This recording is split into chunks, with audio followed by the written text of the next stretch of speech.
And it was just kind of an aftermath from COVID and prices going up. We'd blown way over on every single trade. We were kind of locked in. We did approach the client and said, look, you know, this is where we're at. We had a hard conversation. They just basically said, it is what it is. Like, we can't do anything. What is success to you? I think it was a learn to love it experience.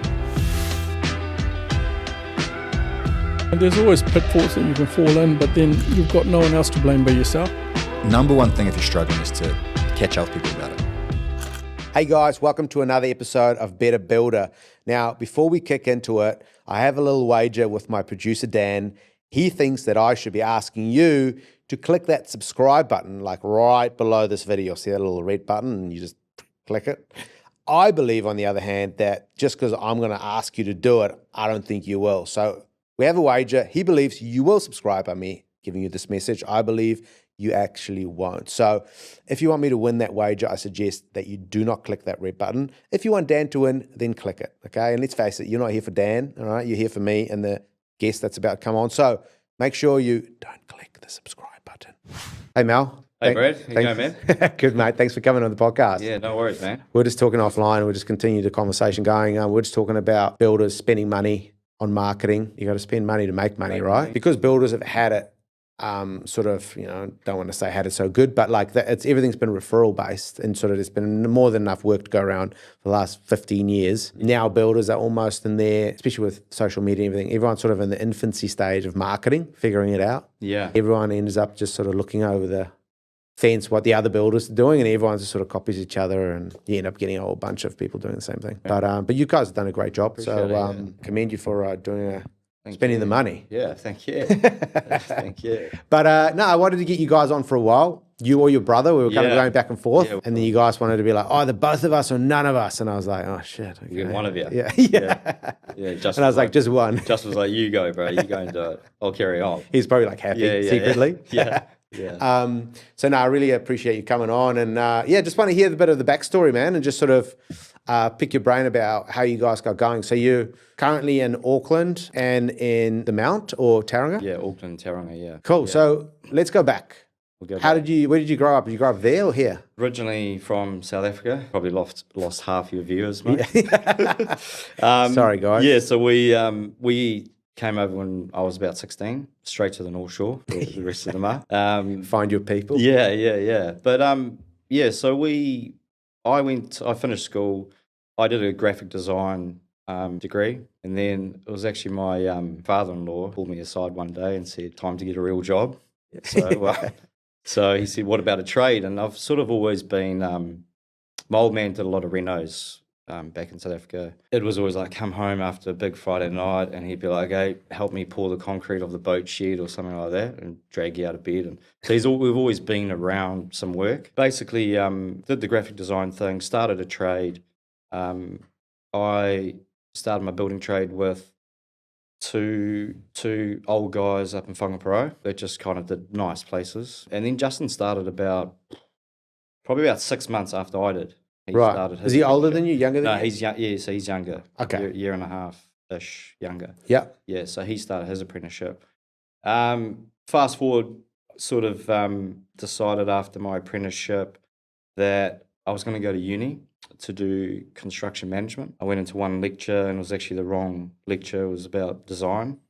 And I thought, shit, this is actually pretty good. You know, it was about architectural design. And so I decided to swap and did the architectural technology, which is like a drafting diploma, 2-year drafting diploma. Yeah. So, and I loved it because I came from a design background, so I loved doing that sort of stuff. Finished that, then went into construction management, and then decided to put my feelers out there with getting into more of a commercial role, and I signed up with Fletcher's. So I did, 4 years with Fletcher's, basically putting you through from a cadet all the way up to a site manager. So Cool. that was cool, man, because and at the same time, Justin had kind of done the same thing, finished his apprenticeship, and then went to work for Kalmar, which is another, bigger commercial company. So it was really good because it taught us about like really good planning, programming, the variation process, systems, you'd send an RFI out, you get a can, you'd follow that, and it would obviously have a monetary value all the way through. Perfect. So it was all about systems, which is really good. And we worked under some really good mentors. I mean, guys that had built Sky Tower, the AUT buildings, all really good feature project managers. Basically, we got to a point where we were doing long hours, and we both just said, shit, why don't we go back to residential and do our own thing? That's kind of where we started, man, 10 years ago. That's epic. So you kind of had all that commercial experience, and you can kind of, I imagine you probably thought, we could really take all this knowledge, put it into the residential market and really differentiate ourselves and be a bit more like of a premium offering. Is that what you kind of think? Yeah, I think, you're right. But I think when you're that young, you kind of don't know. You don't know that you are using that value straight away. It's only sort of after a few years do you go, and do you sort of think back and go, actually, those systems are really valuable at the time. But yeah, it was pretty much thinking about a lot of other residential guys probably wouldn't have those systems in place, that foundation sort of, So you're like, cool, we're going to start our own business. Then what was the first step? Yeah, our first job was actually a Reclad in Moringi Bay. I still remember it was $40,000 labour only, for the first job. It was a big job. We were like, winning. I think we hired one apprentice, it was our first apprentice actually, Tom Campbell. He's now with Vivian actually, which I've been on. Oh, cool. Yeah. Awesome. He's done well. So, and then we hired one of my brother's mates, James, to jump on the tools, and he's an epic builder. Just one of those guys that picks up stuff real fast. He'd done a bit of boat building, just a really good chippy. So I think it was about sort of the 5 of us for the first year, and we did mostly Reclads. We just got into a groove of doing a lot of Reclads. Some of them where I'd do the design, and then we'd obviously do the Reclad. And it was just. And you'd work with the main contractor or directly with clients? Directly with clients, yeah. Cool. Yeah. And so that was like your little niche when you started? It was, and where we started, it was almost like you did one Reclad, and then the neighbour would look at it and go, oh, I want my house to look like that. And then you'd do the next one, and then we'd jump over the street and carry on. So, it was gold, man. It was good. Very cool. So, Reclads, and then what did you learn from that? Was that a good way to kind of get your hands dirty to start off with? Or how does Reclads compare to, doing just like renos at the time? Because other guys start more with renos, right? Yeah. I'd say Reclads, there's a lot more steps in them. From a compliance perspective, a lot of builders probably wouldn't touch them. There's a lot more inspections. It's detailing at that time would go to the weather tightness team and not just the normal processing team at council. Yeah. So there was a lot of detailing, a lot of complexity around detailing. But for us, it was good because we had a good skill set in terms of knowing, like I was doing the drawings, right? So if the boys came across anything and we needed a minor variation, it was like pump it out at night, get it back in the morning, away you go. So it just kept things moving pretty quickly. And then obviously with the Reclad, you've got shrink wrap over, so there's actually no downtime. Guys were just getting in, and you'd never ever have to think about bad weather. So it was really good. Pretty good. Does it get hot on those things in the summer? Yeah, it cooks. It just cooks. I can imagine, Dudes are just sweating away. And then when it rains, it's probably like super loud. And it's probably not the most like desirable work environment. No, and that's kind of the reason why we got out of them. It was just I think what happened was we just had a goal that we wanted to do some nice houses, and eventually, and Reclads are all good. Don't get me wrong. I mean, you can do some amazing projects, and the before and afters are epic. But it was more about doing really challenging projects because we had, between Justin and James, I'd say the best builders I've ever seen. Cool. They could do a lot more challenging stuff. So we were always pushing towards that. Yeah. Shout out to Justin and James. The boys. Yeah, the boys. Yeah. How long did it take you guys before you started to like go away from that into some other work? Yeah, I reckon a good. We probably did Reclads and smaller renos for a good sort of 2-3 years. Our first sort of big break, we got a call from a client in Orewa where the house had started, foundations were about half complete. It was a lead from one of our subbies that did earthworks. He said, look, can you help me out? I've got this client, that needs some help. The building company's gone into liquidation. Would you guys be keen to kind of take it over from Halfway Foundations? And at that time I was a bit like, this is not what a builder would want to do. But I caught up with the guy. We came to him with a proposal and said, look, this is what we can do. We can help you out. This is what we have to kind of undo to carry on and finish this house. And that was our first big break, that was a fairly decent new building. Did I see you guys on like the block or something? Yeah. How did that come to be? So we've been on it twice. I can't remember the years actually, but remember that year I watched it was like a couple of chicks or something. Yeah, so who was the guy that was like the main guy that was working with him? So James jumped on from our side. James, yeah, right? James jumped on. Yeah, so I that was remember Chloe that. and Em. Yeah, Yeah. it was a great. Yeah, they were a really good team. It was a real cool experience. Yeah, I can imagine. Yeah. So what came, for builders thinking or getting approached to do that? Is it worth it doing the block? For us, it was never we're going to get a lot of work out of this. It was an experience. We were just curious to go, well, what's it about? Because it is pretty tight in terms of, they get you sign NDAs and you got to be careful of what you say and what you promote and all that. You can't sort of post it around social media too much. It's got to be So it doesn't create controlled. that as much brand awareness as you would like. Yeah. After 2 seasons, yeah, definitely. But it was a great experience, and the team that we were building for were great. They were good. And so why did you not go on it? Your brother? Why did you send James on it? Did you just want to run the company? You didn't want to be on camera? Pretty much. Yeah, we didn't want to be behind the camera, and James loves the camera. No, he's really good at managing guys, and I think Justin had just started quite a big build, so it was like we sort of made a decision. Said to James, "Look, are you keen to do it?" And he was like, "Yeah, let's give it a crack." And how long are you on site? Start to finish, it would have been 3 months, and obviously they start real early, so they've got time to edit and all that. But yeah, roughly about 3 months, I think. Yeah.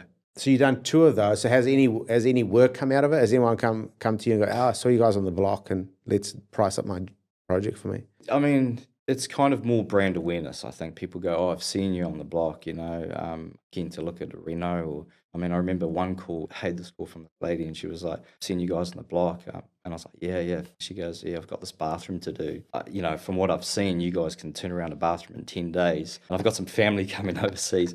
And I had to say to her, look, that's not how it works. You don't have every trade working over every trade. Yeah. But it was funny because it was, that was what people perceive. So you guys can, do a kitchen overnight. Yeah. Can you guys get it done for us overnight? You got the painter working over the tiler, and I was like, no, it doesn't work like that. But no, I think it was more brand awareness, and people just kind of seeing your brand out there again. So if you could recognize James from that, and then he's also in some of your videos that you promote on DC Build, then that people make that, okay, I've seen this guy. Yeah, exactly. It's kind of like a different thing, eh? Yeah. Talk to me about what projects you guys like to work on and which areas you work in at the moment. The projects that we like to focus on are the sort of architectural builds. We spent all those years sort of gearing up towards that, great systems and good skills with the guys and stuff like that. So definitely I'd say architectural builds. We sort of run 3 at a time. James is the PM, and then we've got a foreman on each job, and then underneath them are sort of builders and apprentices. Yeah. Doing a couple of really cool projects at the moment. So that's in Auckland. In the Bay of Plenty, slightly different. It's probably more around the reno market. There's a lot of higher end stuff down there. It's just that I find it pretty competitive down there compared to Auckland, and maybe it's just scale, just a little bit harder to kind of get into that market. Are you talking about like kind of Tauranga, Mount Nui? Yeah. Because Auckland has moved down there, right? And it almost came like a bit of Auckland 2.0. Do you think that's the case? It's so busy, it's very competitive. Heaps of builders have moved down. There's heaps of builders there. It's like it's competitive because we generally find that with my agency is that the regional areas convert almost better than the cities because of it's not as competitive, but obviously you're saying it's really competitive. Look, it could be could be quite a few things tied into that, but a lot of people that have moved down to Auckland to buy houses, they kind of buy houses and that's it. They don't really want to go through a complete massive reno. In saying that though, there's still a lot happening, like even down in the Mount, there's a lot happening. Then there's the other aspect. There are builders down there that work with architects that have been working with architects for a long time, necessarily they may have gone to school together. They have real tight relationships down there. So it's trying to get your foot in the door and try and work with a couple down there. Yeah. And we've got an architect down there, Jason McDonald. We just get along really well. play golf, comes on our work dues. He's just a good lad. Yeah. And it's just forming those relationships to get more sort of that work down there. Yeah, it just takes time. It takes time. Yeah, it Yeah. takes time. And we've been down there for 6 years. And why did you guys open another part of the business down there? Did one of you guys move down there? Yeah. So wife and I were looking at buying a house in Auckland. At that time, we thought we'd have to move to Helensville or south or somewhere. Yeah. Had been down to the Mount quite a few times, and we're like, and obviously from South Africa, growing up close to the beach, we were like, well, this is it. This will be a good spot. Yeah. If we're going to move and kids are going to change school, we're going to move to somewhere we actually want to live, you know? Yeah. So I moved down, bought a section, and built a house on it. But yeah, that was the shift, really. That was the shift. And you down there still now? Yeah, down there still now. Yeah. I sort of come up once a week, still catch up with clients. I sort of look after the pricing, the tendering, the networking, catching up with people. And then I sort of sign up jobs. And then once they've signed up, hand them over to either Justin or James. And then they sort of run them. Yeah. Whereas down in the Bay, I sort of, if we do have a job, like we actually finished a really nice job for Jason down in Pukahina, right on the beach. Cool. Real cool project. And then, so I would be the PM on that. So yeah, it's kind of the structure. Okay, Yeah. so that works. Yeah. And how are you does, finding it living down there? Do you I love love it. Yeah. Yeah. It's real cool, man. I love it. I mean, Auckland's great. There's nothing wrong with Auckland. It's just a different vibe, eh? For sure. Yeah, I've had a few friends actually that's moved down there. And you've got Papamoa down the bottom there as well, which is cool. Yeah. Talk to me about the structure of your company. So how many guys have you got? Auckland, there would be 10 plus James and Justin, and that's probably made up of 3 foremans, 3 site foremans, 4 builders, and the rest are apprentices. And they vary from first year, second year, all the way to Right. 4th year. Bay of Plenty, probably a bit different. We've got 3 4th years, all about to be qualified. Oh, wow. Okay. Yeah. I've just actually hired a foreman that's come from another commercial company just because, really wanted a bit more experience down there. But the 4th year lads are unreal, mate. Like, they're running small jobs and they're very capable. Yeah, just good lads. And how do you guys kind of run your sites then? How many guys would you have on a site? I mean, obviously it depends. Yeah, it depends on the job, but I'd say like something quite big up in Auckland, you'd be one site foreman, and he'd probably be 80% tools, 20% sort of site admin, and then underneath him would either be at least one builder, and then maybe a 4th year, and then maybe a fresh Right. boss, yeah. So you kind of like to be led, so the site foreman takes kind of accountability Yeah, on that site. yeah. And then you got James, project manager. James project managing, Justin project managing, except for the moment Justin's on Waiheke Island doing this really cool build, and that's just, at the time, we just made that call, and he was quite happy to actually live on the island. I don't know if he's ever going to come back, but Loves it. Yeah, he loves it. He loves it over there. But yeah, generally it's sort of Justin and James are the 2 PMs. Yeah. Okay, that's cool. And so your structure of your business at the moment, how in terms of not the structure of the business, but the offering that you run. So you guys used to be called Design and Construct. Used to be DC Builders, and it was Design Construct. Why did you change it to DC Build? Was it just like a rebrand for what was it? Yeah, no, that's a good question actually. What it mainly was, I had created the logo when we first started. All right. So it needed a bit of a change. But it was also, at the time, I was doing a lot of drawing. So I was doing a lot of design work. The work that we actually wanted to build was beyond my design capabilities. Like, I was great at technical stuff, but in terms of creative flair, the architects, the architects we work They're with amazing. are unreal. Yeah. They're good.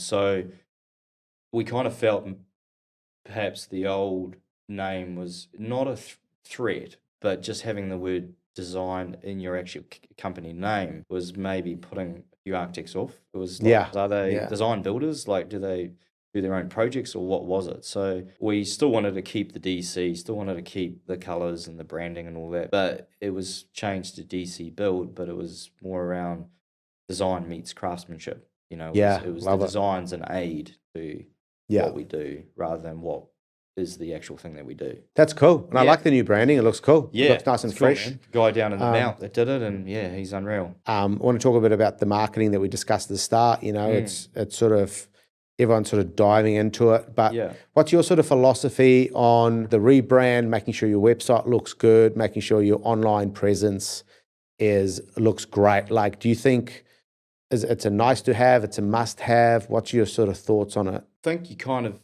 need to focus on what's important to you in terms of your brand. It's what clients see, it's what architects see. And if you're trying to portray yourself as a great builder working with a lot of architects, well, your brand has to kind of speak that.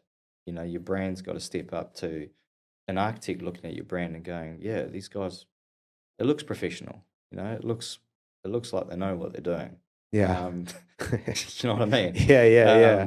It's important that your website looks good. It's keeping everything simple. Whereas in the past, I think we were it was just anything and everything, on the website. It was like this, that, we do this, we do that. Now it's like, it's not even, before it was like, if you won House of the Year awards, your whole ute would be covered. Yeah.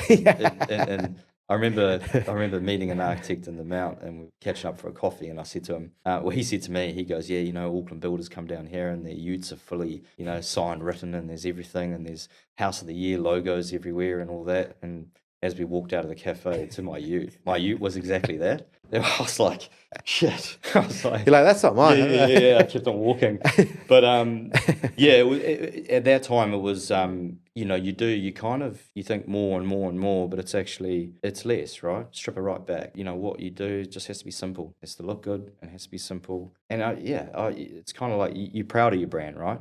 Yeah. You got to be proud of your brand. It's what you've built. It's important. And how much confidence does it give you if your brand's on the money, your website looks great and everything, and then you go out and network and see architects and see clients? Massive.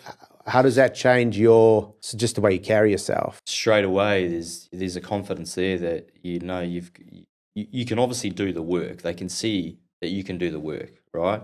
They can see that you are easy to talk to, you're personable. But when you've got that brand behind you, it's like you've already you've got your foot in the door, Yeah, for sure. Yeah. And how do you guys get your work? Do you guys do any like lead generation at the moment? Get work in through advertising or anything like that? It's sort of like a mix. It's word of mouth. It's architects. It's lead generation online, whether it's Facebook, Instagram, LinkedIn. Very powerful at the moment. Well, I'm finding good way to network with architects. Yeah, it's pretty good. Builders are definitely underutilizing LinkedIn. Massively. Yeah, LinkedIn is kind of like the old Facebook, even with organic. Like you put organic, especially video content up there. Yeah.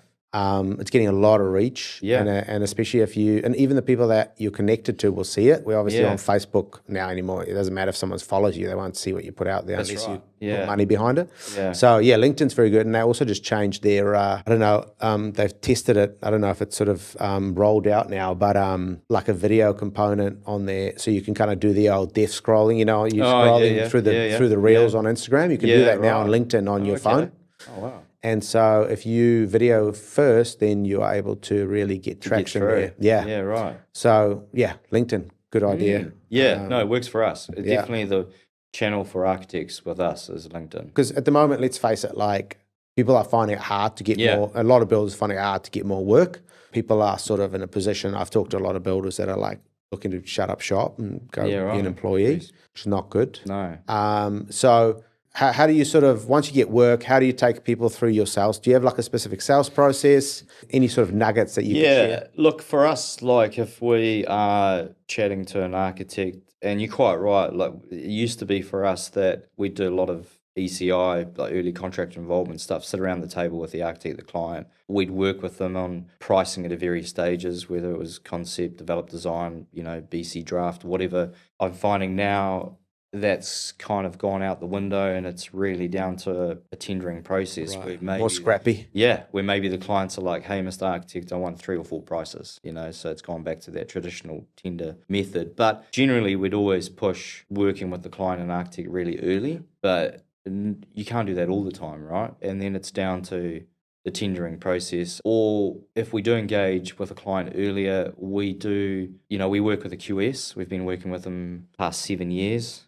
He's based in Auckland. He's good. Awesome. He's really good. And we try and sort of get a bit of skin from the client where we say, look, we're going to do a full planning stage on it. We're going to get a QS report. We're going to do a program. We're going to look at buildability issues, but there is a cost to that.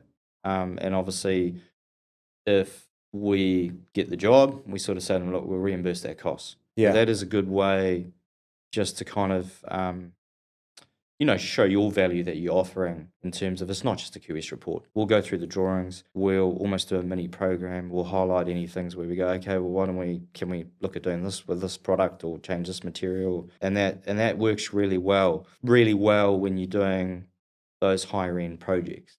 You're not going to apply that same model to a smaller Reno or a Reclad. It's just going to be the process is to price the job and submit it, right? Yeah. Yeah. And when you do, so obviously early contractor involvement or getting them to sign a prelim or something is always going to be ideal, right? Yeah. Because you get them to commit to you and you commit to them, and it's just a nicer way of working together. But if you don't get there and you have to do the tender, you don't have to give all your secret sauce away, but what are some ways that you've been able to differentiate yourself when you're putting a tender forward and you have to compete with a couple of other builders? I think the feedback we get from a lot of architects is the amount of detail in our tender. Like we go pretty hard on detail for every single sub trade. And it may be things like, level 5 plastering finish. We would mark up a plan and go, we think the following wall should have level 5 because of critical light coming through. And there's a price for it.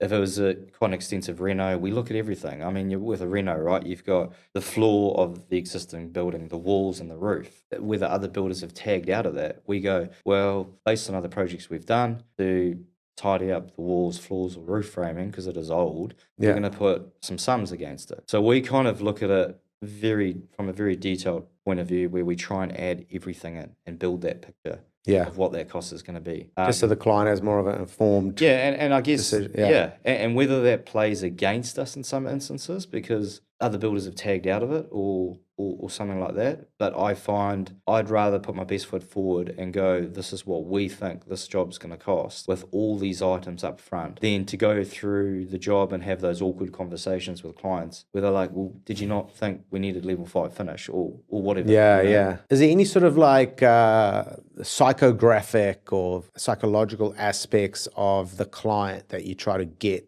and to reverse engineer in your proposal? Or is it all kind of just logical price and detail around execution?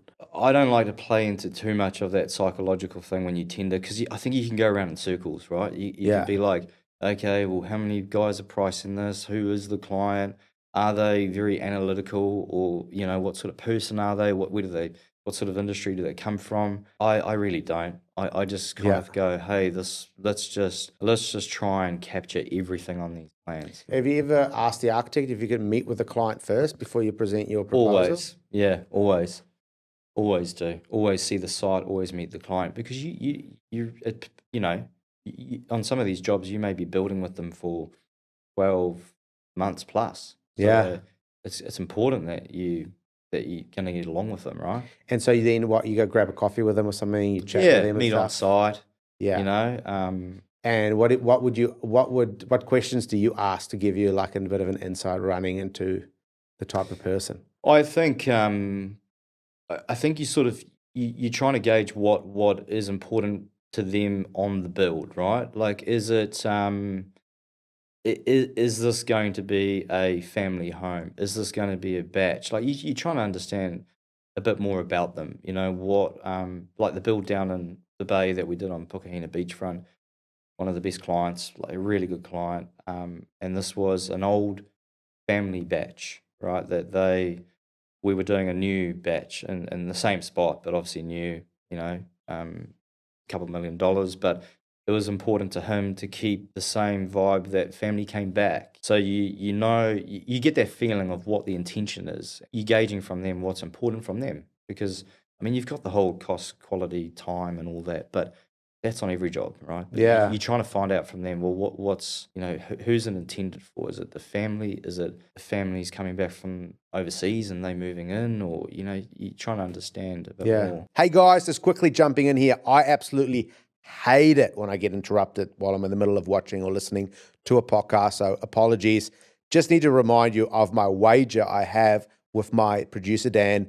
He believes that by me telling you right now to hit that subscribe button if you haven't already, that you'll do it. I, on the other hand, don't actually believe you do it. I don't even want to ask you, to be really honest. So in order for me to win that wager, please do not hit that subscribe button, okay? Don't do it. Back to the episode. I think it was Jeff Vivian ages ago was kind of saying that they always try to understand as a team, like what is the client's looking to do something, and them building is just a part of getting to that outcome. So whether it's a company that wants more space because they're scaling or they're going into a different sector of the market, and therefore they need this space, and if they have this space they'll be able to significantly be more profitable, and if they understand that to that extent, it's important. Then it's going to be much easier for them to communicate with the client throughout, and then kind of get, make sure every little thing, because you can always bring it back to their desired outcome. 100%. And even little decisions that are made on site, you know what the desired outcome is. So the decisions are a little bit easier. 100%. It's almost like if you're building if it is a project, whether it's an investment versus a family home, well, the investment side of things, it is going to be maybe tailored towards more what's important from a bottom line aspect. Yeah, right? 100%. As opposed to a batch that's been in the family for generations. Yeah, exactly. Yeah. Well, you know that it's for their grandkids, and then you see there's a detailing that looks kind of like someone's going to like stump their toe on there. Yeah. And then you can kind of make that comment. I think we should change this detailing here because of the grandkids. That speaks volumes when you have that level of care. Oh, yeah. Well, what I've learned is, at the end of the day, and it's the cliche, but you do business with people, right? And it's working out, what are they like? Do you get along well with them? Is it going to be quite a fun project? Not that you'd ever not price a job, but it's an understanding of what you're going into before you decide, hey, well, I'm going to spend a good solid 2 weeks of my time pricing this job, going through the plans and all that. It's a big commitment. Obviously, you talked about James and who's the other project manager? You mean Justin? Yeah, Justin James, yeah. Those guys obviously, it looks like they've been around a long time, since almost the beginning. Other people They're coming. They're that old, are they? Yeah. Yeah, they look like they've been. How long have you guys been around? 30 years? They're 22. Yeah. Obviously, that's always a sign of good team culture if people stay, low churn, low turnover. Talk to me about culture and all that. Culture, super important to us, man. I think ever since Justin and I started, we've had guys with us. It's always about looking after your boys. I mean, that's always been big for us, Social events, we do we try and do 2 events a year, fairly big events. We've got a guy down in the Bay that is our social manager. I just go, hey, Social club manager. Yeah. This is what we've got to spend. You sort it out. He's awesome, man. We did a hunting trip down his family farm with all the boys. Sick. And that was unreal. Yeah. And then in Auckland, same sort of thing. We've got another social guy that kind of looks after everything. But it's important that the boys, it's important to have that time. And we actually enjoy hanging out with those guys. It's a part of the whole team culture. A lot of the guys that have been with us for years. I mean, we had Tom, Dev, probably 4 or 5 apprentices that did the apprenticeship with us, and we still see these guys outside of work every now and then. And then James is obviously coming up, I think 10 years. Last month was 10 years with us. Crazy. Yeah. But yeah, it's always been big for us, team culture, whether it's fishing, hunting, playing golf, whatever, it's make sure you put time aside for those boys. And it's hard sometimes, like as the business owner, because you're so busy, time goes quick before you know it. Like, even now, before you know it, we're like 2 months into the year in March, right? Yeah, so when you put your head up, it's like 6 months later. So to be able to have that front of mind is probably super important to kind of put that in place. I know that with like my team and that with Dan and Chen and that, like we forget stuff. We're just like, let's go do something fun. We forget. We're just it can't just be work, right? And I don't even think it has to be a massive thing. No. It can literally be, hey, Friday we're going to knock a bit earlier, head down to Takapuna, put on a barbecue. It doesn't have to be something costly. It's just catching up with them outside of work. Yeah, it's more the consistency of just small bits here and there. It's almost better than an annual massive thing. A massive blow. Yeah. How are you guys, as you grow, like what's the goal here for you? Are you looking to grow more teams, do more projects, or just better quality projects? What's the goal moving forward? As you go through business, your goals sort of shift and change. It was always for us to do really nice work. The House of the Year was a good sort of benchmark for us. And the goal was originally for us to win a gold within 5 years. I think we got 1 in 3. Cool. And then we won a few others. So I think the goal for us is we're really at a good size for the team. At one stage, we were 20 in Auckland, too big. Yeah. You just can't keep an eye on quality. Things get a bit out of hand. And then the culture side of things too. It's really hard with 20 guys, and there's 20 different guys. It's hard to keep that good team culture. So I think sweet spot where we are now, sort of 10 and 9 or 10 and 10. Yeah. And really, it's just to carry on doing really nice work for great clients and great architects, Yeah, just do solid work. I mean, you've had some real weapons on the show, and those guys have done really well, and a lot of them we look up to. And if you can, I think for us, it's a legacy thing, right? When you finished and you go, this is building done, you want to be known as the company that did really great work, but were great guys and had a good team. I think that's what is important to us. It's kind of like a long-term thing, eh? When you start off, you're thinking like 1 or 2 year stints, but now when you're further in, you start thinking more 5 year stints, 10 year stints. Yeah. Obviously, everything can't go well all the time. No. Paint a bit of a picture of like some examples of maybe when things didn't go to plan. Like, have you ever lost like a whole bunch of money on a project? Yeah, a fair bit. We've learned some hard lessons. Yeah. What's your number? What's the most you've lost on a project? I think probably 150. Shit. Yeah, it was big. It's decent. Yeah, and What happened? I priced it. You're like, and this idiot priced it. Yeah, you're looking at him. Yeah, but no, Whose fault was that? Yeah, I'm pretty open about it, and it's a hard lesson to learn. It wasn't. It was at the tail end of COVID too. We just had a client where it was a fixed price, but we'd blown way over on every single trade. And it was just kind of an aftermath from COVID and prices going up, and contractually we were kind of locked in. We did approach the client and said, look, this is where we at. We had a hard conversation and said, this is where we at. Our system that we use, it's pretty transparent. Can you help us out? And they just basically said, it is what it is. Like, we can't do anything. And so that was tough. Took us a bit of time to get out of that hole. We had to talk to some suppliers and subbies, but we got out of it. And it's a hard lesson learned. It was a really complicated job, foundation wise, all the way through. The client was living on site, and it wasn't just the labor. It was almost like every trade had gone up, and we just had no leg to stand on to go back. It was a difficult time. I'm sure a lot of guys were in that same, to actually go back to the client and say, well, this is COVID related, was hard to quantify, because a lot of clients were kind of pushing back and going, well, not everything's just COVID related. Like, I want to see why it's gone up by 10%, 15%. So it was quite difficult. Yeah. And what did you learn from that? What did we learn from that? Basically, the labor side of things. I learned sometimes when you are pricing labor, you've got, there's always the best case scenario, but there's somewhere in the middle. Don't be too lean on labor. I think for us, it was, in my head, I sort of pictured how long things would take. But when it all sort of rolled out, it was a real tricky site. We started in winter, and the groundworks were pretty gnarly. So it was just sort of a whole bunch of things thrown into the pot. But also what we learned from that was know your contracts, right? I know guys don't like reading them, but know them really well. Read them every now and then. Pull them out and go, what does this actually mean? What are we entitled to? What can we do? And maybe I would have, if it went through all again, I maybe would have approached the client sooner and gone. It wasn't at the end that I approach them. It was sort of like 3/4 of the way when we started reporting and stuff like that, and we were sort of forecasting labor.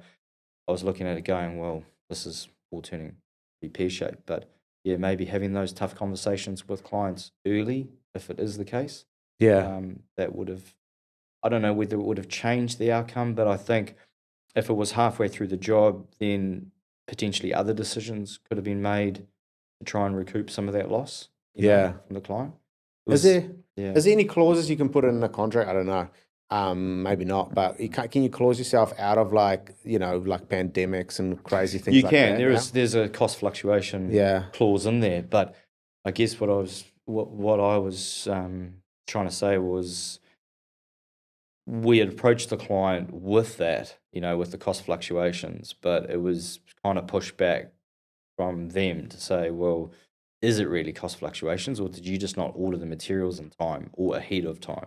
Which we did, but it was just the materials went way up. Yeah. It's very hard to quantify because it was on multiple work faces. Yes. It wasn't just like one. It was hard to figure out what was COVID, Correct. what was not potentially. Yeah. Okay. Yeah. That must have been quite tough. 150K. Oh, it was tough. It was tough. And it was tough because you knew you had to finish the job, and we were always going to finish the job. We were never going to walk away. We were always going to finish the job. What was the project value? Close to one. In the end, it was probably about 1.5 for Reno. Mission Bay. Yeah. So it's pretty much all your net profit. Yeah, plus some. Yeah. Yeah. Okay, so working for free there for that one. Pretty much. And then we had one other case where it was pretty early on. We did a project under a NZIA contract. Look, they're all good. Like, you just have to know the difference, and this comes with after a bit of time. But I believe the owners were a bit calculated. So obviously with the NZIA contract, there's retentions, and I almost felt like we got lined up towards the end for the client to not pay out the retentions, about 50 grand. He got a building report done to itemize. It was almost like a 30-page report, but we hadn't even finished yet.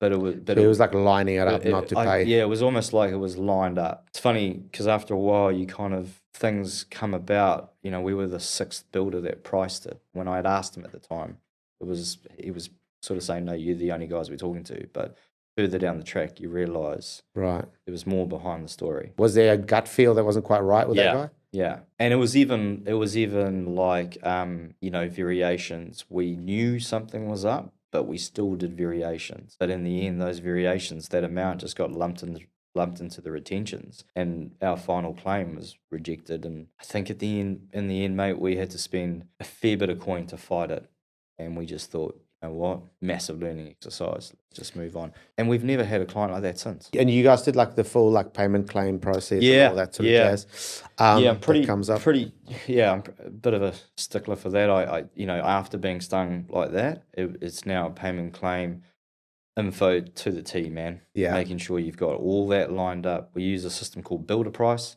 which obviously tracks all labor, tracks all costs, does a very thorough report of where you're heading. We do a mix between some cost plus, some fixed price. Yeah. But it's on a cost plus job, it's very transparent, which is great. It's a great system for us. Generating payment claims is super easy. Definitely something I learned.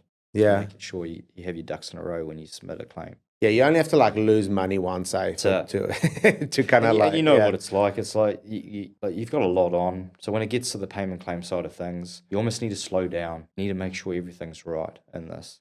And I think what happens is a lot of the time when the job's going well and everything's good, everyone's in a good vibe, very easy just to send a claim out and not worry about the detail too much. But as that job progresses, more and more money's going out. That's when you kind of have to tighten up a bit and go, hey, we need to make sure we're doing things right and getting it out. And do you do that, or do you have someone in the office that does that? No, I do that. We started with a business mentor 5 years ago. One of his pieces of advice was to get an office manager. So we got an office manager down in the Bay named Cherie, and she is an absolute weapon. Cool. She's come from like a legal background. That's unreal, but she's good. Who's your business mentor? We've used a guy, Jerome, from Rise Advisory, sorry. Right. Yeah, he's really good. Partnerships. Obviously, you're on a business partnership with your brother. Yeah. So you can't you can have a punch up and then be fine. So that's kind of nice. Yeah. But other than that, What's been the sort of the pros and cons going into a business partnership? There's a lot of builders that are looking at it and always ask. Yeah. What are your thoughts on a business partnership and construction? I think, and we sort of touched on this before, but if you are going into a partnership, finding another partner that has a complementing set of skills that you maybe don't have. Justin is a great builder. He's just one of those guys. Or as a kid, I remember borrowing the old man's pen reel. The old pen reels, and something happened, man, and the whole thing just fucking turned to shit. And I gave it to him one night. I said, "Bro, please help me out. Like, you need to fix this." The next morning, it turned up shiny, all put together. He's always been like that. He's really good at putting stuff together, and I've just always been more on the sort of the tech side, more of the design side. So we're very different. But we work well together because we have a very similar work ethic. So I think finding someone that has a good set of skills that is not necessarily the same set of skills, but then working with family. For us, we work really well together, but at the same time, when you're working with family, I almost feel like you need more accountability. It's very easy to go, "Hey, bro, yeah, I'm just a bit, slammed. I'll do it next week, whatever." Yeah. You almost need to be a bit harder on yourselves to go, "No, well, this is a business. This is what we need to do." And it goes from both sides. I mean, he gives me the same amount of stick I give him when I say, "Hey, you've dropped the ball. We need to improve on this." And likewise, it goes both ways. But that's why we sort of went to a business mentor. I mean, not only for that, but the big part of that was accountability. How has working with your brother affected your relationship? So does it affect your relationship at the Christmas dinner, or is it better or work? Because I guess you don't get sick of hanging out. No. I mean, it's your brother, right? Like, you get along really well with him. I think it can go the other way, but I think in our case it makes it stronger because you're going through some really tough times, but then you're also going through some really highs. So it's kind of reinforcing the relationship that you have. I think the hardest part is probably having enough time or setting some time aside that's not at the work do. It's maybe going, "Hey, bro, let's go for a fish, just the two of us." That's the difficult part because it's just a time factor of everything that you're doing with, your brother is related to the business. Yeah. So it's breaking away from that to go, "Hey, no shop talk. Let's go down to the pub and have a beer," which we always do. Yeah. How long does that take until you start talking about the 20, 25 seconds, mate. No shop talk. He's moaning about some apprentice or something. Yeah. But that's good though. That's good that it works for you, eh? It does. Because it will come across if it didn't. Yeah. It will come across 100%. in the company culture and everything like 100%, that. 100%, yeah. So in terms of family and everything, you've got a couple of boys, 15, 17? Yep, 2 boys. Testosterone infused couple of lads. Yeah, great boys, yeah. How have you navigated over the years doing business life, family life? Is your wife work in the business at all? Or No. So my wife, she does like a teaching program at schools, but she's awesome. She's been super supportive from day one. I mean, like I was saying there before, I think I had my first boy when I started my apprenticeship. Things were a bit rough, but she's awesome. 2 boys, Jay and Logan. Shout out. Yeah, Jay's 17. He's actually just finished 1 year with us down in the Bay of Plenty. Cool. He's actually moving to the Big Smoke. He's coming up to Auckland end of March to work up this way. Yeah, just a change of scenery, something a bit different. Work with his uncle. Get away from the parents. Get away from me down in the Bay, maybe. I don't know, but no, they're great boys. Yeah, great boys. And it's great to have him in the business, and he's good. He picks up things real fast. He's going to be a great builder. Yeah. How does it change you running the company, knowing that your son works for you? It is hard. My wife tells me all the time, but you definitely are harder on your own kids. There's an element where you don't want your own kids to sort of get away with things just because they're the boss's son. Yeah. So there is that element which you just have to be careful of, that you, at the end of the day after work, it's your son. And the other day it was pretty hard, but I had to give him a written warning. It was for something that was on his phone, and I rang my brother and I said, look, I hate doing this. This is not what I want to do, but you have to treat him just like any other apprentice that's working for you. And ever since then, his mind shift has just changed, and he's excelling. He's doing so well. He just needed that chat where I pulled him aside and said, hey, mate, look, you can carry on doing this, but this is what I'd like to see in you. And he's changed. Yeah. Well, awesome. Good on you for doing that. Yeah, it's hard, It's Yeah. hard because it's not what you want to do. You have to think, well, not only for the business, but at the end of the day, you want him to grow up and be successful and know where the boundaries are. What's your point of view on men's health, men's mental health? I know there's females also in construction, but I think it's different. I think the way that women process stress is different to how men process stress generally. Not all the time. And they tend to like blow off steam a bit more regularly. Where guys end up, bottling it up. We bottle it up, and part of it is just because we're trying to protect our family from, or shield them from stress, shield them from the life, the difficulties of it. When that sort of simmers for long enough, you find yourself, slowly but surely in a spot where guys can sometimes spiral and have a lot of negative thoughts, a lot of things going on in their head, and not sort of necessarily talking about it. How have you have you ever struggled with, going down some dark holes and paths, and how have you dealt with it? Definitely been down some dark holes, that's for sure. I think just the stress of, it can be stressful, as you know, running a business, it's pretty stressful, and there's definitely, I think for me, I struggle with, one stage we were just pricing so much. I mean, we weren't winning anything. So you can take it quite personally. You can go to what I'm doing, like what's going on. It definitely builds up in the background for myself. But I think, a lot of guys say it, and I think it's so true, but it's just, it's quite okay to feel vulnerable and to talk to other guys about it, because other guys are going through it. I guarantee they are. They just don't say anything about it. But just to pick up the phone and say, hey, bro, are you free for a beer? I just want to have a chat and get some stuff off my chest. And and my brother does it as well. It's a mutual thing. But I think exercise as well. That's massive. That's been a massive shift in the last maybe good year. Sort of was doing nothing, then started back at the gym.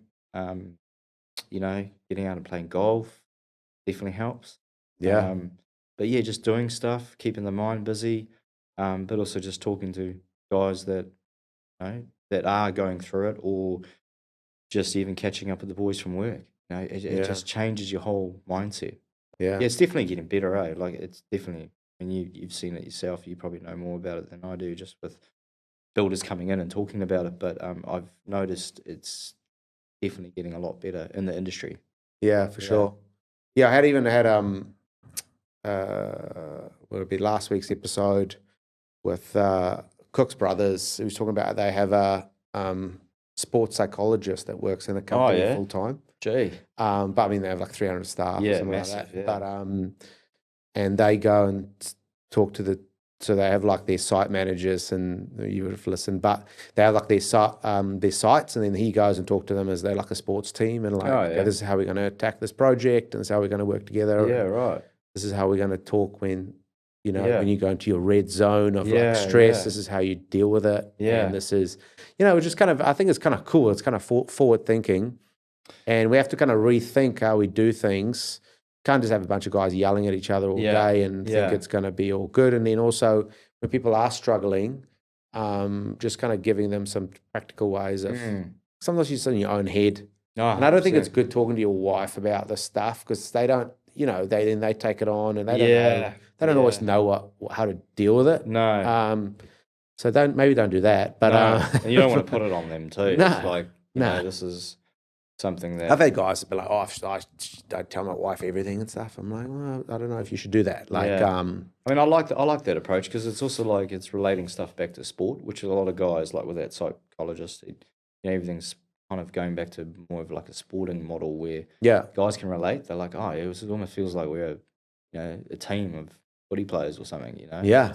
got that mentality around it. Yeah, you got to cool. lean on each other and Yeah, accountability and Yeah. like speaking up and calling someone out if they're not pulling their weight, and but also like encouraging each other and like I think I think that's probably the one where we can relate the most as guys. Is probably the sports kind of analogy rather than the kumbaya like chanting.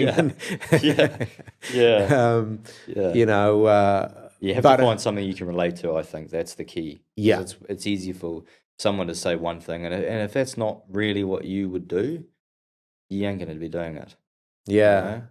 Because guys, like, I don't know, we kind of wait sometimes till it's like, we wait till we're ready to like drive off a bridge before we start opening our mouths. You know what I mean? Yeah. Then you're like, maybe catch up, be like, mate, it's not going well. It's like, maybe speak up a couple of steps before that. You know what I mean? Yeah. 100%. Like, and we all get to certain points where we're like, I had enough or whatever. Like you say, when you just have a bunch of stuff go wrong in a row and you get that negative momentum. Builds, right? Yeah. But then also even like I've learned, probably lately I've been reminded of it, the power of like momentum, and like you just need to kind of like have a couple of small wins in a row, and then all of a sudden you have a bit of momentum again. And a small win could be like, you know, I've been slack with getting up late, and tomorrow I'm going to wake up at 5:30. And then that's a little win. Or tomorrow I'm going to go for a run. First thing in the morning, I'm going to wake up, go for a run. Even if it's like a 2K run or something, that's like a little win. Tick. Totally. And then just build like 3 of those in a row, and before you know it, you're like on the roll. So that's it's a bit like going to the gym, right? Like, hey, today I'm just gonna get there and do 15 minutes, you know, or just tune up at the very least. Go through turn up, have a yarn, go through the door, scan in, walk around, scan out. But and then the next day it's like, okay, well, hey, 10, 15 or whatever. But yeah, you're right. It's just those small little increments that make a massive difference, though, rather than thinking of it as a big 100%. Imagine a guy that's just starting off, maybe he's a couple of years into running his business, and you kind of maybe, you know, you can close your eyes. You don't have to close your eyes. And you like look back when you were like a couple of years in, and put yourself in their spot. What sort of advice would you have to that builder or business owner in terms of where they're at and what they may be doing wrong, what they may be doing right, and how they can kind of get to that next level? I would say if we had to do it all over again, what would we do differently? I'll rephrase it like that. Is I think engage with a business mentor, right? Everyone really is a technician at what they do, right? Until they kind of move into that business sort of realm of running a business. So engage in a business mentor.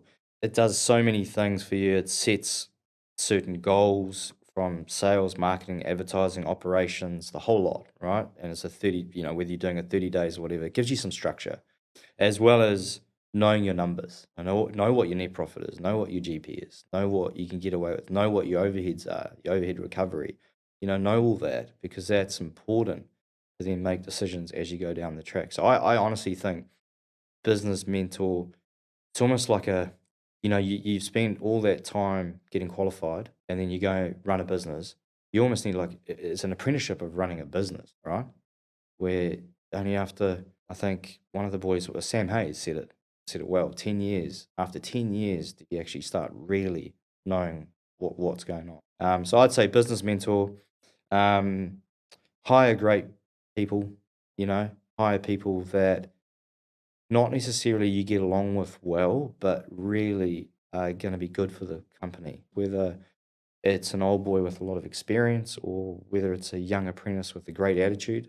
Hire good people, because that's going to come back tenfold.